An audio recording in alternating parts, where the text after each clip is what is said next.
Hello and welcome back to the Book Club, the club where we talk about books that we've been recently reading and enjoying. Let me know what you've been recently reading and enjoying, and if you've read what I'm about to talk about, let me know in the comments what you thought about it. The Poppy War is one of those books that I've seen all over social media. It's sort of seen as the part of like the three must-reads.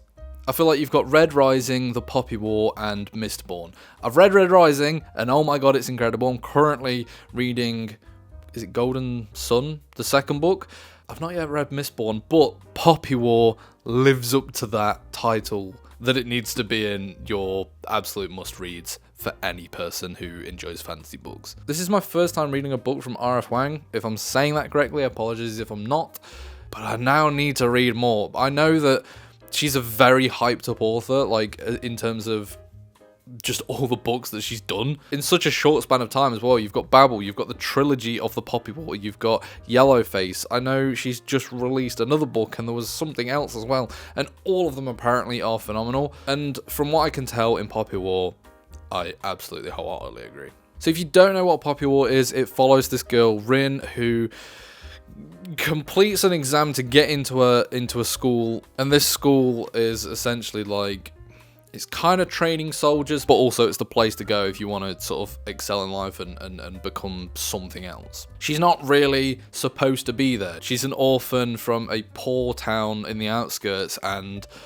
she somehow makes it. What I love about this book is the journey that we get to like share with Rin. It's actually like crazy looking back how the book starts with her at that place.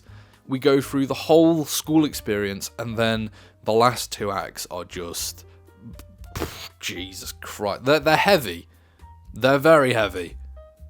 But my oh my, is it good. Before I carry on, I will say I'm going to be talking spoilers, so if you want to read this for yourself and you've not read it yet, make sure to go and read it. The fact that we go through this journey in just over 500 pages is crazy. Lore and attention to detail in the history is something that I have genuinely never really read much in any other book. Even the history that Brandon Sanderson includes in things like The Way of Kings, I honestly don't think is as detailed and intricate as the history that you'll find in this book. The names and places and events and things that it covers, it just feels like you're in a real world. It doesn't feel like some fantasy place that you're in this time and that is it. It feels like this intricate world that has such a rich history and such a almost violent and aggressive history and one that it wants to hide. The first sort of half of this book being just about the school life that Rin goes through, and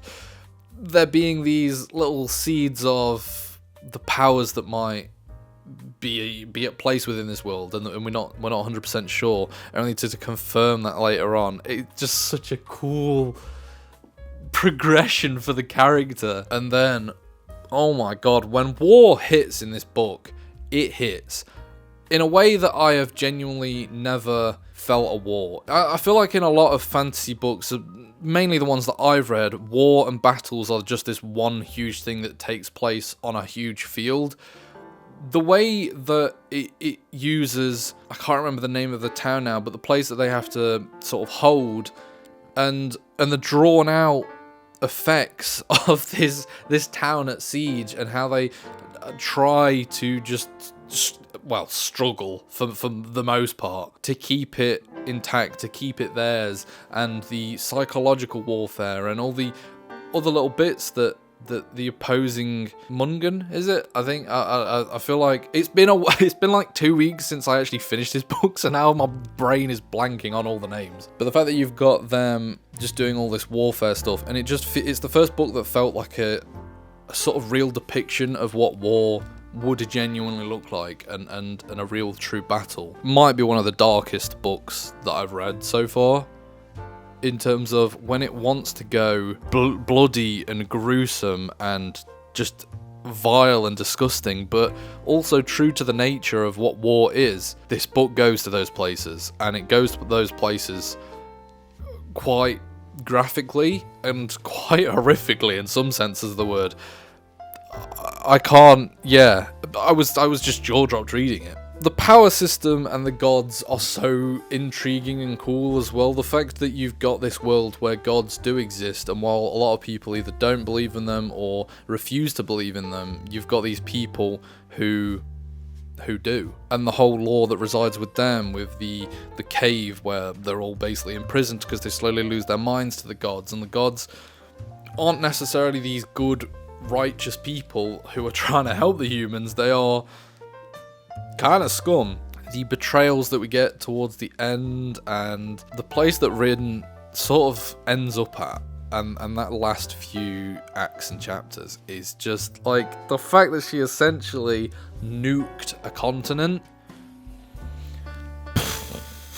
And then the ending sort of setting up Rin's revenge and Rin's comeback. I don't know if you can see, but I've already got the next 2 books and I cannot wait to experience them because I'm well and truly hooked in this world. And if I hadn't have already started the Red Rising series, I would have jumped straight into the second book because, my god, I was enjoying this. I love all the side characters that you get. I really hope, and this is a huge spoiler, again, warning, and I really hope that Alton's not dead, because what a phenomenal character. I love his sort of demise and the way, and his downfall in a way, of this person who has sort of been forced into a position that he does not have the ability to sort of be in yet, especially at his current age and his current sort of knowledge ability. But the beautiful relationship that they have, and the sort of the teasers that go through it, where it's not like a love relationship, but it's this almost brother-sisterly relationship, and Rin's constant fight for approval and praise off of these people. Genuinely just some phenomenal character writing in this. Like, I cannot fault this book one bit. It is just like nothing I've ever read. Genuinely, the descriptions and the way that it dives into war, and also the fact that you've got this sort of really light-hearted first act that, looking back on it now, is like, oh, she those problems that Rin had at the beginning really weren't all that deep, actually. But let me know, what did you think of The Poppy War if you have read it, and I will see you next time on the Book Club.